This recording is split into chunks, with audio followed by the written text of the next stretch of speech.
మాజీ ముఖ్యమంత్రి కొడుకు కేటీఆర్ మరి తెలంగాణ ప్రజల రక్తం, తెలంగాణ ప్రజల సొమ్ము, రాష్ట్ర ప్రభుత్వ ఖజానాను ఖాళీ చేసి రాష్ట్రాన్ని దివాలాకోరు రాష్ట్రంగా తయారు చేసి దేశానికి స్వతంత్రం వచ్చే నుండి ఉమ్మడి రాష్ట్రంలో కూడా ఇంత దివాలా తీయలే రాష్ట్రం, ఖజానా ఖాళీ కాలే. దాదాపు 65 ఏళ్ళు పరిపాలించిన కాంగ్రెస్ పార్టీ కానీ, మధ్యలో టీడీపీ కానీ ఎవరు కూడా ఈ రాష్ట్ర ఖజానాను ఖాళీ చేసే కార్యక్రమం ఏ ముఖ్యమంత్రి కూడా చేయలే, ఏ రాష్ట్ర మంత్రుడు కూడా చేయలే. ఇది చరిత్ర చెప్తుంది, నేను చెప్పేది కాదు. ఈ 65 ఏళ్లలో ఏ ప్రభుత్వం వచ్చినా, ఏ ముఖ్యమంత్రి వచ్చినా ఈ రాష్ట్ర ప్రజల బాగోగులు చూశారు. ఈ రాష్ట్ర ప్రజలకు అనేక స్కీముల ద్వారా పేదలకు, మధ్యతరగతి వాళ్లకు, అన్ని వర్గాల ప్రజలను అన్ని స్కీములు అమలు చేసి ఆర్థికంగా, సామాజికంగా అన్ని రంగాల్లో కూడా బాగుపడే విధంగా చూశారు. రైతులను, కార్మికులను మరి అనేక స్కీములను ఏర్పాటు చేసి, అదేవిధంగా లక్షల ఎకరాల భూములను కూడా పేద ప్రజలకు పంచినటువంటి చరిత్ర కాంగ్రెస్ పార్టీకి. ఉమ్మడి రాష్ట్రం ఉన్నప్పుడు 25 లక్షల ఎకరాల భూమిని నిరుపేద ప్రజలకు పంచారు. నిరుపేద ప్రజలకు 25 లక్షల ఎకరాల భూమి ఉమ్మడి రాష్ట్రంలో. అప్పుడు ఇందిరమ్మ రాజ్యంలో అంతకుముందు చెన్నారెడ్డి గారు ముఖ్యమంత్రి కానీ, మా వైఎస్ రాజశేఖర రెడ్డి గారు ముఖ్యమంత్రి కానీ, మరి వీళ్ళందరూ కూడా పేద ప్రజలకు, దళితులకు, ఎస్టీలకు, బీసీలలో పేదవాళ్లకు అందరికి కూడా 25 లక్షల ఎకరాల భూమి 25 లక్షల ఎకరాల భూమిని ఉమ్మడి రాష్ట్రంలో పంచారు. ఇందిరమ్మ ఇండ్లు ఇచ్చారు పేదవాళ్లకు, మధ్యతరగతి వాళ్లకు. ఇందిరమ్మ ఇండ్లు ఇప్పటి వరకు కూడా, ఇందిరమ్మ ప్రధానమంత్రి అయినప్పుడు అప్పటి నుండి ఇప్పటి వరకు కూడా పేరు చెప్పుకుంటారు, ఇందిరమ్మ ఇండ్లు ఇవ్వని. మరి ఆ విధంగా కాంగ్రెస్ ఈ దేశాన్ని, రాష్ట్రాన్ని ఏలుతున్నప్పుడు పేద ప్రజలకు సాయం చేశాది, పేద ప్రజలను ఆదుకున్నది. కానీ ఈ మీడియా ద్వారా ఈరోజు రాష్ట్ర ప్రజలకు తెలపవలసిన అవసరం ఉంది.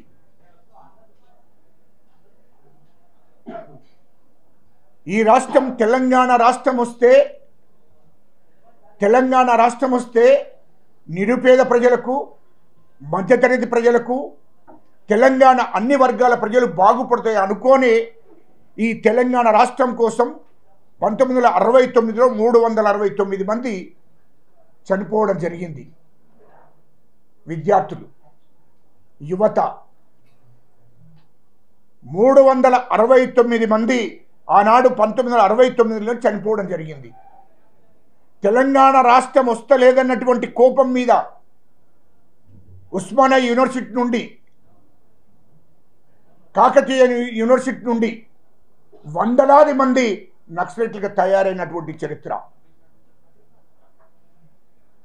ఈ తెలంగాణ రాష్ట్రంలో ఉన్నటువంటి యువతంతా కూడా మాకు తెలంగాణ రాష్ట్రం కావాలన్న లక్ష్యంతోనే మరి నక్సలైట్లకి వెళ్ళి తుపాకులు పట్టడం జరిగింది. ఇది చరిత్ర. ఈ తెలంగాణ రాష్ట్రం వస్తే మేము బాగుపడతాము, మాకు నీళ్ళు వస్తాయి, నిధులు వస్తాయి, మాకు ఇండ్లు వస్తాయి, ఉద్యోగాలు వస్తాయి అనే ఆశతోని ఈ తెలంగాణ ప్రజలు తిరుగుబాటు చేశారు. అదే అప్పటి నుండి ఇప్పటిదాకా 2009 నుంచి 2014 దాకా మేము అంటే అటు ఉస్మానియా యూనివర్సిటీ విద్యార్థులు, తెలంగాణలో ఉన్నటువంటి విద్యార్థులు, యువత మేమందరం కలిసి తెలంగాణ రాష్ట్రం వస్తే ఈ తెలంగాణ ప్రజలు బాగుపడతారనే లక్ష్యంతో ఇండ్లు వదిలేసి, కుటుంబాలను వదిలేసి ఈ రాష్ట్రం కోసము నిరంతరంగా ఉద్యమాలు చేశాం. మాకు ఉద్యోగాలు కాదు, ఈ తెలంగాణ రాష్ట్రం కావాలి, మాకు సంపద కాదు, మాకు వ్యాపారాలు కాదు, తెలంగాణ రాష్ట్రం కావాలి అనే లక్ష్యంతో గ్రామ స్థాయి నుంచి వెళ్ళి రాష్ట్ర వ్యాప్తంగా ఎస్సీలు, ఎస్టీలు, బీసీలు, మైనార్టీలు, యువత, విద్యార్థులంతా ఉద్యమాలు చేశారు. కోట్ల రూపాయలు ఖర్చు పెట్టారు.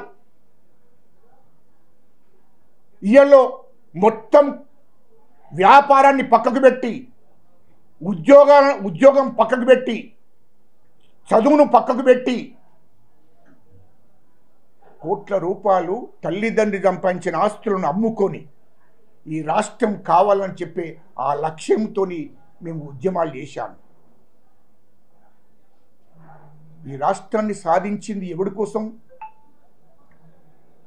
ఈ రాష్ట్రము, ఈ తెలంగాణ ప్రజలు బాగుపడుతున్న లక్ష్యంతో 1200 మంది బిడ్డలు చనిపోయారు. ఎవరు చనిపోయారు?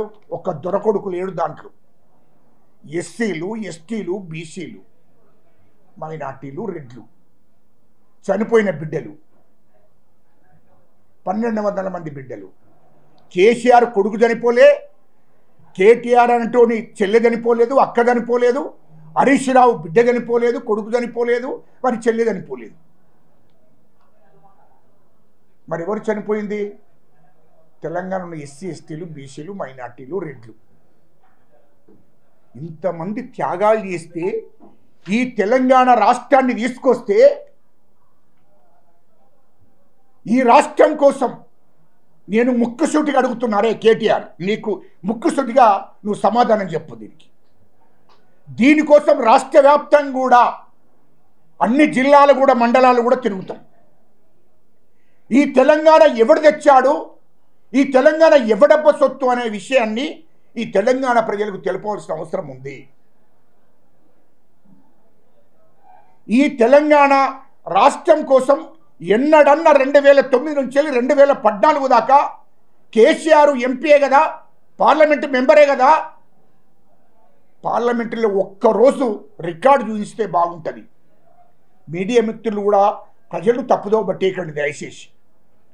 కేసీఆర్ను ఒక్కరోజు పార్లమెంటులో ఈ తెలంగాణ కోసం మాట్లాడినట్టు మీడియానన్న రికార్డు చూపించండి.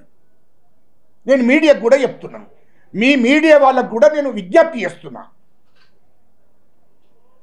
కేసీఆర్ ఎన్నడన్నా పార్లమెంట్లో కూర్చుండి ఇగో నాకు తెలంగాణ కావాలి అని చెప్పి తెలంగాణ కోసం పార్లమెంట్లో 2009 నుంచి 2014 దాకా మాట్లాడిండా అని అడుగుతున్నాను. నేను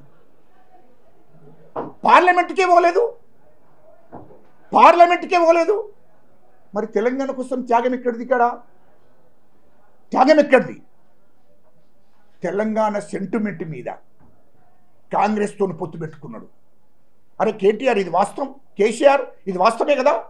2004లో మా వైఎస్ రాజశేఖర రెడ్డి కాళ్ళు మొక్కి, సోనియా గాంధీ గారి కాళ్ళు మొక్కి పొత్తు కావాలని చెప్పి పొత్తు పెట్టుకొని కాంగ్రెస్తో పొత్తు మూలంగా 11 సీట్లు గెలిస్తే 11 సీట్లు గెలిచిన తర్వాత మంత్రి పదవులు తీసుకున్నారు. హరీష్ రావు బాగా హుషారుగా మాట్లాడుతున్నాడు. కాంగ్రెస్ లేకపోతే మీరు ఎక్కడ రాబోయే? మిమ్మల్ని తెలంగాణ ప్రజలు నమ్మిన రాబోయ్? ఈ రాష్ట్రంలో దొరలను నమ్మిరా తెలంగాణ ప్రజలను అడుగుతున్నా. 2004లో కాంగ్రెస్ పార్టీతోని, 2008లో 2009లో టీడీపీతోని, అటు చంద్రబాబు కాళ్ళు మొక్కి చంద్రబాబు గారితోని పొత్తు పెట్టుకున్నావు. కాంగ్రెస్తోని 2004లో పొత్తు పెట్టుకున్నావు, మంత్రి పదవులు తీసుకున్నావు. హరీష్ రావు నువ్వు ఎక్కడ మంత్రి పదవి, నీకు ఎక్కడ మంత్రి? కాంగ్రెస్తోని పొత్తు పెట్టుకుంటే నువ్వు మంత్రి అయ్యావు, కాంగ్రెస్తోని పొత్తు పెట్టుకుంటే టీఆర్ఎస్లు మంత్రులు అయ్యారు. తెలంగాణ ఎట్టిపోయింది? ఎవడరా తెలంగాణ కోసం? మీరు రాజకీయాల కోసం వచ్చిండ్రు. ఈ రాష్ట్రాన్ని ఈ దొరలు పరిపాలించాలన్నటువంటి లక్ష్యం పెట్టుకొని కేసీఆర్ పార్టీని పెట్టిండు. ఈ తెలంగాణ రాష్ట్రాన్ని మేము పరిపాలించాలనేటువంటి ఆలోచనతో పార్టీ పెట్టుకొని తెలంగాణ సెంటిమెంట్ను ఆడుకొని 2004 నుంచి మీరు అధికారంలో ఉన్నారు. కాంగ్రెస్ ప్రభుత్వంలో మీరు భాగస్వామి లేరు, మంత్రి పదవులు తీసుకున్నారు మీరు. ఇది వాస్తవం కాదా? కేసీఆర్ కేంద్ర మంత్రి అయింది వాస్తవం కాదా? మరి ఇక తెలంగాణ సెంటిమెంట్ ఎక్కడ భయ మీకు? 2009లో చంద్రబాబు నాయుడు గారి కాళ్ళు మొక్కి ఆయనతో పొత్తు పెట్టుకున్నాడు, 11 సీట్లు గెలిచావు. ఇది వాస్తవం కాదా? ఇంకా మరి సెంటిమెంట్ ఎక్కడిదిరా భయ్ మీకు? అసలు తెలంగాణ అనే హక్కు మీకు ఎక్కడిదిరా భయ్? పోనీ 2009 నుంచి ఎప్పుడన్నా నువ్వు పార్లమెంట్కి పోయి తెలంగాణ కావాలని మాట్లాడావా? 2014లో సోనియా గాంధీ గారు, మా తల్లి, తెలంగాణ తల్లి సోనియా గాంధీ గారు పార్లమెంట్లో బిల్లు పెడితే ఈ నా కొడుకు కేసీఆర్ అనేటోడు హైదరాబాద్లో ఇంట్లో కూర్చుండి మందు దాక్కుంటా తినుకుంటా కూర్చున్నావు. ఇది గుర్తు లేదా అని నిన్ను అడుగుతున్నా నేను. పార్లమెంట్లో బిల్ అయిన రోజు ఢిల్లీలో పోయి ఇంట్లో కూర్చున్నావు, పార్లమెంట్కి పోయావా? ముక్కుసూటిగా చెప్పు, నేను ఇదంతా మీడియా ముందు అడుగుతున్నా. ఇది నువ్వు ఢిల్లీలో పార్లమెంట్లో బిల్లు పెట్టారు, తెలంగాణ బిల్లు పెడితే తెలంగాణ రాష్ట్రాన్ని విభజిస్తున్నారు, రాష్ట్రాన్ని ఉమ్మడి రాష్ట్రాన్ని విభజించి విభజన బిల్లు పెట్టారు పార్లమెంట్లో. పార్లమెంట్లో బిల్లు పెట్టినప్పుడు కేసీఆర్ ఎక్కడున్నాడో దానికి జవాబు చెప్పండి. కేసీఆర్ ఎక్కడున్నాడో దానికి జవాబు చెప్పు. లేడే పార్లమెంట్లో లేవే. ఒక దిక్కు బిల్లు పెడితే కాంగ్రెస్ పార్టీ భుజాల మీద ఎత్తుకున్నది, దానికి అన్ని పార్టీలు మద్దతు చేశారు. చంద్రబాబు నాయుడు మద్దతు చేశాడు, జగన్ మద్దతు చేశాడు, అన్ని పార్టీలు మద్దతు చేశాయి, బీజేపీ మద్దతు చేశాది. సోనియా గాంధీ తల్లి ఆమె భుజ స్కంధాల మీద 4 కోట్ల మంది ప్రజల భారాన్ని ఎత్తుకొని తెలంగాణ రాష్ట్రంకి సంబంధించిన బిల్లు పెట్టి ఆ బిల్లును ఆమోద ముద్ర వేయించారు పార్లమెంట్లో. ఇది సోనియా గాంధీ తల్లి చేసినటువంటి పుణ్యం. ఇది వాస్తవం కాదా? తెలంగాణ ఇచ్చేటప్పుడు నువ్వు ఎక్కడున్నావో చెప్పాలి కేసీఆర్. అరే హరీష్ రావు నువ్వు కూడా చెప్తున్నా, కేటీఆర్ మీరందరూ ఎక్కడున్నారా భయ్? పార్లమెంట్లో బిల్లు పెట్టేటప్పుడు నేను ఢిల్లీలో ఉన్న తెలంగాణ జేసీ చైర్మన్గా నేను ఢిల్లీలో ఉన్నా, కోదండరామ్ ఢిల్లీలో ఉన్నాడు, ఓఏజేసీ పెడమర్తి రవి, రాజారాం ఏదో మేమంతా ఢిల్లీలో కూర్చున్నాం. ఆ రోజు ఏడుచుకుంటూ ఉన్నాం, అమ్మగారి కాళ్ళు మొక్కొచ్చాం. సోనియా గాంధీ గారిది తెలంగాణ బిల్లు పెట్టి మీరు ఆమోద ముద్ర వేయవలసిందే. ఇది వాస్తవం కాదా? మరి నువ్వెక్కడున్నావు భయ్? మాకు అర్థం కాలే. ఇది మీడియా ద్వారా తెలంగాణ ప్రజలకు తప్పుదోవ పట్టించే కార్యక్రమం చేస్తున్నావు. పార్లమెంట్లో బిల్లు పెట్టేటప్పుడు కేసీఆర్ ఎక్కడున్నాడు, కేటీఆర్ అంటున్నాడు ఎక్కడున్నాడు, హరీష్ రావు ఎక్కడున్నాడు? కేసీఆర్ ఢిల్లీలో ఎంపీ కోటర్స్లో కూర్చుండి మందు దాక్కుంటా టీవీ చూసుకుంటా పార్లమెంట్లో బిల్లు పెట్టారా? ఏం జరుగుతుందో సినిమా చూసినట్టు చూసుకుంటూ ఉన్నది వాస్తవం కాదా? ఇది చెప్పు మాకు. మరి ఇవన్నీ తెలంగాణకు సంబంధించిన బిల్లు పెట్టేటప్పుడు పార్లమెంట్లో పెట్టేటప్పుడు లేవు. మరి ఎట్లా తెలంగాణ తెచ్చినట్టు నువ్వు? తెలంగాణ ప్రజలు చెప్పుబట్టి కొడతాడు, జాగ్రత్త. అరే కేటీఆర్, మిమ్మల్ని తరిమేసే రోజులు దగ్గర పడ్డాయి. కేసీఆర్ని కానీ కేటీఆర్ని కానీ హరీష్ రావు కానీ చెప్పులు అందుకొని చంపి ఈ రాష్ట్రం నుంచి తరిమేసే రోజులు దగ్గర పడ్డాయి. తెలంగాణ ఎవడబ్బ సొమ్మురా? ఎవడరా తెచ్చింది తెలంగాణ? తెలంగాణ తెచ్చింది మేము, తెలంగాణ కోసం కొట్లాడింది మేము, చంద్రబాబు నాయుడు గారిని ఒప్పించింది నేను, జగన్ గారిని ఒప్పించింది నేను, లేఖలు ఇప్పించింది నేను. తెలంగాణ ప్రజలంతా ఉద్యమం చేసింది తెలంగాణ ప్రజలు, ఇచ్చింది మా సోనియా గాంధీ తల్లి. ఎక్కడరా నువ్వు చేసింది? ఎవరిని మభ్యపెట్టడం కోసం మాట్లాడుతున్నారా? నిన్న మాట్లాడుతున్నాడు తెలంగాణ కోసం త్యాగం చేస్తావురా? అరే కేటీఆర్, నువ్వు తెలంగాణ రాష్ట్రం కోసం ఉద్యమం చేస్తున్నప్పుడే అప్పుడే ఎందుకు ప్రాణత్యాగం చేయలేదురా? ఇప్పుడు ఎందుకురా? తెలంగాణ ప్రజలకు నీ కేసుకు నీకు సంబంధం ఉందని నేను అడుగుతున్నా. అరే భూషుడికే నువ్వు 55 కోట్లు ప్రభుత్వ సొమ్ము, ప్రభుత్వ ఖజానాను ఖాళీ చేసి నిబంధనలకు వ్యతిరేకంగా నువ్వు డబ్బులు పంపించావు. ఇది వాస్తవం.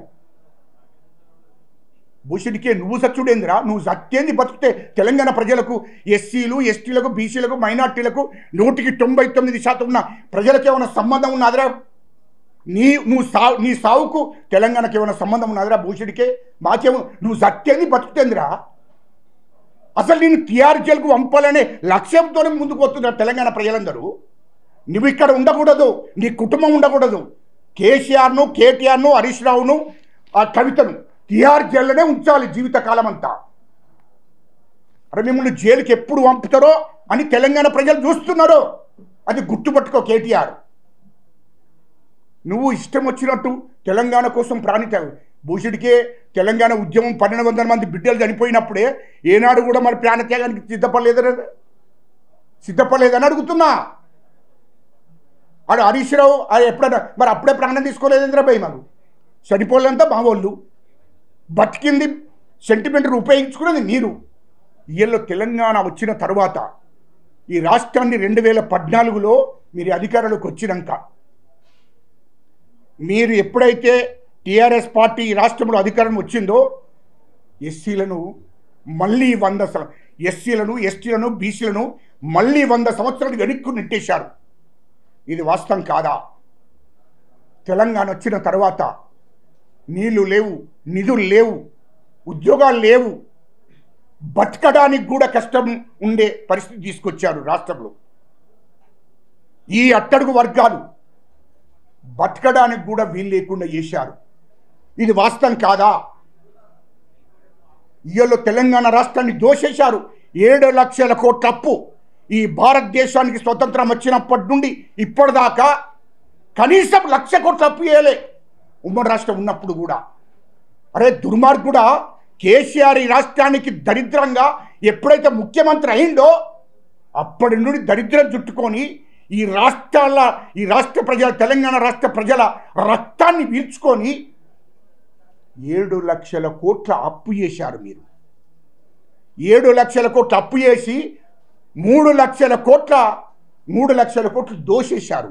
ఇది వాస్తవం కాదా?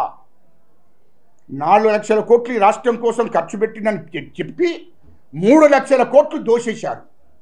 ఈ తెలంగాణ చుట్టూ, హైదరాబాద్ చుట్టూ ఉన్నటువంటి 30,000 ఎకరాల భూమి, ఇది వాస్తవం చెప్తున్నా, వాస్తవాలే నేను మాట్లాడేటి, అబద్ధాలు ఆరోపణలు కాదు. ఇప్పుడు విచారణ జరుగుతుంది. ఆ 30,000 ఎకరాలు ఎక్కడిది? నిజాంకు సంబంధించిన నిజాం వంశస్థుల్ని, దానికోసమే ధరణి తీసుకొచ్చాడు. ఈ పేద ప్రజల కోసం కాదు ధరణి తీసుకొచ్చింది. మళ్ళీ తెలంగాణలో దొరల భూములను దొరలకు ఇప్పియాలనే ఆలోచనతోని ఈ దొరల భూములు ఆనాడు నక్సలైట్ల భయానికి ఆ భూములన్నీ వదిలేసి వచ్చిన దొరలు తిరిగి మళ్ళీ వాళ్ళ భూములను వాళ్ళని దక్కించడం కోసమే ధరణి తీసుకొచ్చాడు. ఇక్కడ నిజాంకు సంబంధించిన భూములు, నిజాం వంశస్థులకు సంబంధించిన భూములను 30,000 ఎకరాల భూమిని వాళ్ళు కబ్జా చేయడం కోసమే ధరణి తీసుకొచ్చాడు కేసీఆర్ ముఖ్యమంత్రిగా. ఆ 30,000 ఎకరాల భూమి బినామీల పేరు మీద చేశాడు. కేసీఆర్ బినామీ, హరీష్ రావు బినామీ, కేటీఆర్ బినామీ, కవిత బినామీల పేరు మీద చేసి దాంట్లో 10,000 ఎకరాల భూములు అమ్మేశాడు. అది ఎక్కడ భూమి? ఆ ఫైల్లోనే గయాబ్ చేశాడు మాజీ ముఖ్యమంత్రి కేటీఆర్. ఆ ఫైల్లోనే గాయాబ్ చేశాడు. అయినా కూడా రాష్ట్ర ప్రభుత్వం దాని మీద విచారణ చేపట్టింది. ఇది వాస్తవం. 30,000 ఎకరాల భూమి ఎవడబ్బ సొత్తురా? ఇది ఎవడి గుట్టిర్రా మీరంతా? కేసీఆర్, హరీష్ రావు, కేటీఆర్ ఎవడి గుట్టిర్రా? దళితుల గుట్టిర్రా, లేకుండా బీసీల గుట్టిర్రా భయ్ మీరు? లేకుంటే రెడ్ల గుట్టిర్రా? భూషుడికే ఎవరి గుట్టిర్రని ఈ ఆస్తులు, తెలంగాణ ఆస్తులని దోషేశారు. ఇది వాస్తవం కాదా? దీనికి జవాబు చెప్పండి. వాడు అంటుడు నిన్న ఏసీబీ వాళ్ళు విచారణకు తెస్తే నేను తెలంగాణ కోసం ప్రాణం. భూషుడికే తెలంగాణ ఉద్యమం జరుగుతున్నప్పుడు 1,200 మంది ఎస్సీలు, ఎస్టీలు, బీసీలు చనిపోతున్నప్పుడే నువ్వు చావలేదు. హాయిగా తినుకుంటా, తాక్కుంటా ఎంజాయ్ చేశావు. నువ్వు మాటిచ్చి తప్పరారా భూషుడికే? ఏమైందిరా? 3 ఎకరాల భూమి మాది. దళితులకు 3 ఎకరాల భూమి ఇస్తారన్నారా? ఇచ్చారా? దళిత బంధు ఇస్తారన్నారు, ఇచ్చారా? మరి ఏది? ఉద్యోగాలు ఇస్తారన్నారు, ఇచ్చారా? ఏమైనా ఇవన్నీ హామీలు? మీ హామీల సంగతి చెప్పు. 10 ఏళ్ళు పరిపాలించారు కదా కాంగ్రెస్ పార్టీ. కాంగ్రెస్ అధికారంలోకి వచ్చి సంవత్సరం అవుతుంది. సంవత్సరం వరకే ఏమైంది? ఎవడరా? నువ్వెవడరా అడుగుతాడికి? తెలంగాణ ప్రజలు అడుగుతారు, తెలంగాణ రైతులు అడుగుతారు, తెలంగాణ విద్యార్థులు అడుగుతారు, తెలంగాణ యువత అడుగుతుంది. ఏం కావాలో వాళ్ళు అడుగుతారు, రోడ్డు మీదకి వస్తారు. వాళ్ళకు అంటే ఇయ్యనప్పుడు నువ్వెవడరా అడగడానికి? తెలంగాణ నీ అబ్బసొత్తా? మేమందరం తెలంగాణ కోసం ఉద్యమం చేసినాము, పోరాటాలు చేసినాము, మేము అడగాలి. నీకే బక్రా. 3 లక్షల కోట్లు దోసుకున్నోడివి, 30,000 ఎకరాల భూమిని కబ్జా పెట్టినోడివి నువ్వు అడుగుతావా? ఇక్కడ చూడండి, ఈ ఫార్ములా, ఈ రేసులో ఈ ఫార్ములా 55 కోట్ల రూపాయలు 55 కోట్ల రూపాయలు ఆర్బీఐ నిబంధనలను ఉల్లంఘించాడు. క్యాబినెట్ ఆమోదం పొందాలి, క్యాబినెట్లో డిస్కషన్ జరగాలి. క్యాబినెట్ మంత్రులను లెక్కలకు తీసుకోలేదు, క్యాబినెట్ నిర్ణయాన్ని లెక్కలకు తీసుకోలేదు, క్యాబినెట్ ఆమోదం లేదు, ఆర్బీఐ నిబంధనలను అనుసరించలేదు. మూడవది ఎన్నికల కోడ్ ఉండగా క్యాబినెట్ నిర్ణయాన్ని, క్యాబినెట్లో చర్చ జరగాలి, క్యాబినెట్ ఆమోదం పొందాలి, అది జరగలే. ఆర్బీఐ పర్మిషన్ తీసుకోవాలి 55 కోట్లు పంపుతున్నప్పుడు. ఆర్బీఐ నిబంధనలను కూడా పక్కకు పెట్టి ఎన్నికల కోడ్ ఉండగా 55 కోట్లు నువ్వు పంపించినమంటే, 55 కోట్లు దోషేసినమంటే ఎంత దుర్మార్గమైన వ్యవహారం రా ఇది. 55 కోట్లు ఇవ్వడపు సొమ్మురా. 55 కోట్ల రూపాయలు నువ్వు ప్రభుత్వ ఖజానాల నుండి, ఎంత ధైర్యం రా నీకు? ఎన్నికల కోడ్ ఉంది ఒకవైపు, ఆర్బీఐ పర్మిషన్ తీసుకోలేదు, రెండోది క్యాబినెట్ ఆమోదం చేయాలి, క్యాబినెట్ కూడా లెక్కలకు తీసుకోలే నువ్వు.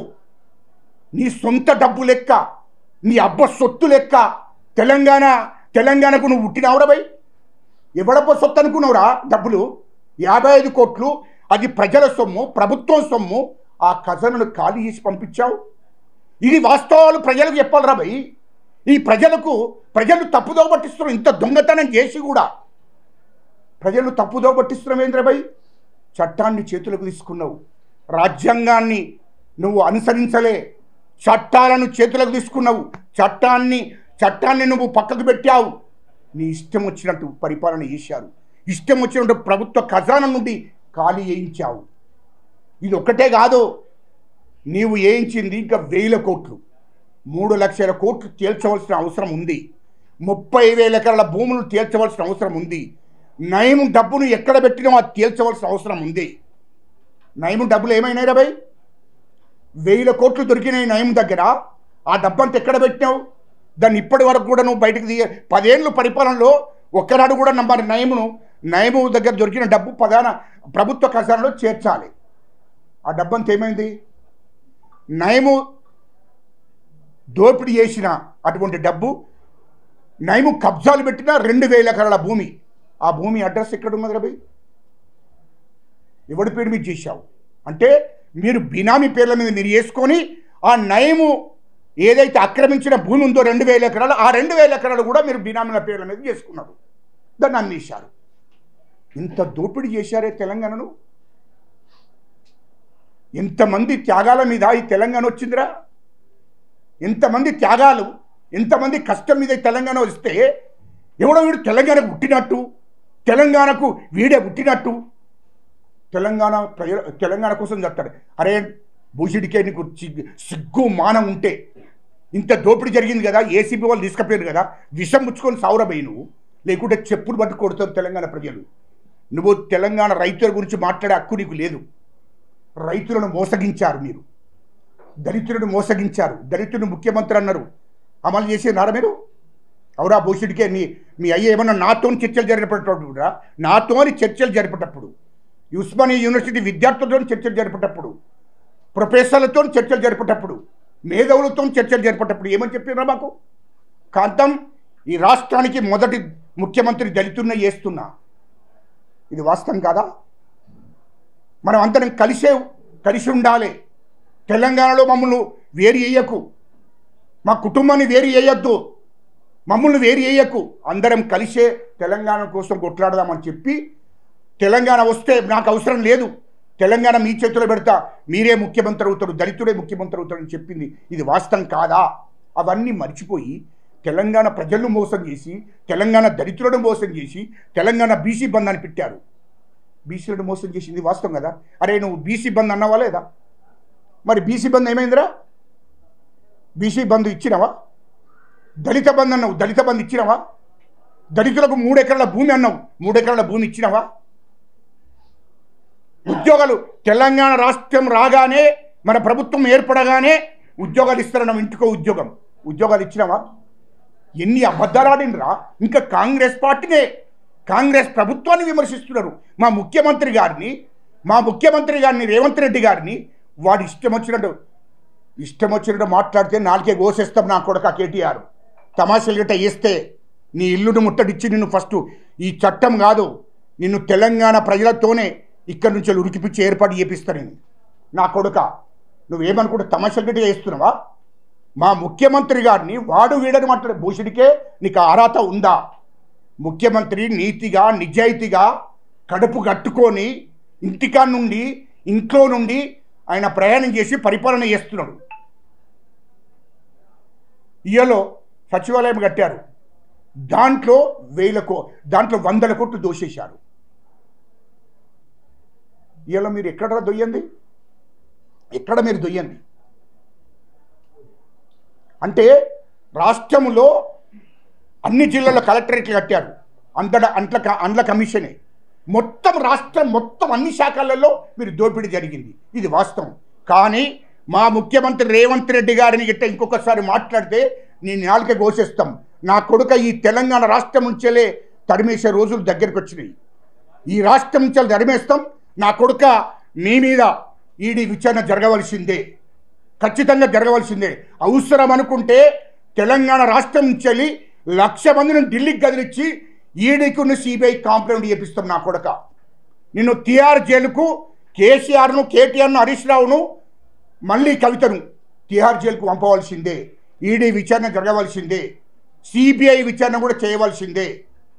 3 లక్షల కోట్లు ఎట్లా దోశారో అవన్నీ బయట పెట్టవలసిందే. అది మేము డిమాండ్ చేస్తున్నాము కేంద్ర ప్రభుత్వాన్ని.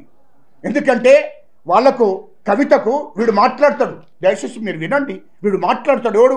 కేటీఆర్ మాట్లాడతాడు, మేము నీతివంతు. అరే నీకు అమెరికాలో ఇల్లు ఎక్కడ రా భయ్? అమెరికాలో ఇల్లు ఎట్లా కొన్నావు రా భయ్? అమెరికాలో 4 కంపెనీలలో 50,000 కోట్లు పెట్టింది వాస్తవం కాదా? సింగపూర్లో హరీష్ రావు బాగా ఎగురుతున్నావు, సింగపూర్లో నీకు ఏ కంపెనీలలో పెట్టావో అక్కడ ఇల్లు ఎట్లా కొన్నావు మాకు తెలియదా? ఎక్కడి నుంచి వచ్చినాయిరా భయ్? నీకు ఏం నుండి వచ్చినాయి? మీరు తెలంగాణ రాష్ట్రంలో పదవులు వచ్చిన తర్వాతనే కదా, తెలంగాణ రాష్ట్రంలో మీరు అధికారంలోకి వచ్చిన తర్వాతనే కదా. లండన్లో ఇల్లు ఎక్కడిదిరా భయ్ నీకు? కవితకి ఇల్లు ఎక్కడిది? అక్కడ దుబాయ్లో 2 ఇండ్లు, ఇది వాస్తవం కాదా? దుబాయ్లో 2 ఇండ్లు, లండన్లో ఇల్లు, రాజుల కోటను తీసుకున్నది కవిత. ఇవన్నీ ఎక్కడి నుండి వచ్చినాయిరా? మొదలు అమెరికాలో అన్నకు, కేటీఆర్కు, లండన్లో కవితకు, దుబాయ్లో కవితకు, ఇక్కడ సింగపూర్లో హరీష్ రావుకు. మీరు 1,000 కోట్లు ఇక్కడ నుండి దోషిన డబ్బంతా అక్కడ కంపెనీలలో పెట్టి వ్యాపారాలు చేస్తుంది వాస్తవం కాదా? దీనికోసమే నేను ఈ నెల 29 నాడు ఇందిరా పార్కు దగ్గర తెలంగాణ ఉద్యమకారులను, యువతను తెప్పించి అక్కడ సభ పెడుతున్నాము. దాంట్లో పూర్తి స్థాయిలో చర్చ జరుగుతుంది. మీరు ఈ తెలంగాణ రాష్ట్రాన్ని ఎట్లా దోషిండ్రో ఖచ్చితంగా తెలంగాణ ప్రజలకు తెలపవలసిన అవసరం ఉంది. కాబట్టే తెలంగాణ ఉద్యమకారుల సభను 29 తారీఖు నాడు ఇందిరా పార్కు దగ్గర పెడుతున్నాము. ఖచ్చితంగా తాడో పేడ తేల్చుకుంటాము. ఇక్కడ చట్టం మీద గౌరవం ఉండాలి, కోర్టుల మీద. అందుకోసమే హైకోర్టు కొట్టేసింది, హైకోర్టు తిరస్కరించిందిరా, సుప్రీంకోర్టు కూడా తిరస్కరించింది. ఇంకా సిగ్గు లేదురా మా ముఖ్యమంత్రిని మాట్లాడుతున్నావు? మా ముఖ్యమంత్రి గారు నీతి నిజాయితీగా ఈ రాష్ట్రాన్ని పరిపాలిస్తున్నాడు మా రేవంత్ రెడ్డి గారు. అది గుర్తుపెట్టుకో. మీ లెక్క దోపిడీ చేసి కాదు. మా మంత్రులు కడుపు కట్టుకొని ఏమి వద్దు, ఈ రాష్ట్రాన్ని బాగుపరచాలి అని 24 గంటలు ఈ రాష్ట్రం కోసం మా ముఖ్యమంత్రి రేవంత్ రెడ్డి గారు, క్యాబినెట్ మంత్రులు కష్టపడి ఈ ప్రజల కోసం పరిపాలన కొనసాగిస్తున్నారు. ఈ ప్రజలు బాగుపడడం కోసం, ఇందిరమ్మ రాజ్యం కోసం ఇది గుర్తుపెట్టుకోవాలని చెప్తున్నాం. ఖచ్చితంగా వీళ్ళని చెర్లపల్లి జైలుకు పంపుతారు. ఖచ్చితంగా కేటీఆర్, హరీష్ రావు, కేసీఆర్ మేము చెర్లపల్లి జైలుకు కాదు, మిమ్మల్ని తిహార్ జైలుకు పంపాలని మా కోరిక, తెలంగాణ ప్రజల కోరిక, రైతుల కోరిక. ఖచ్చితంగా తిహార్ జైలుకి వీళ్ళని పంపాలి. ఈడీ రంగంలో దిగింది, ఈడీ విచారణ చేస్తుంది. ఖచ్చితంగా వీళ్ళని తిహార్ జైలుకు పంపాలని చెప్పి మేము కోరుకుంటున్నాం.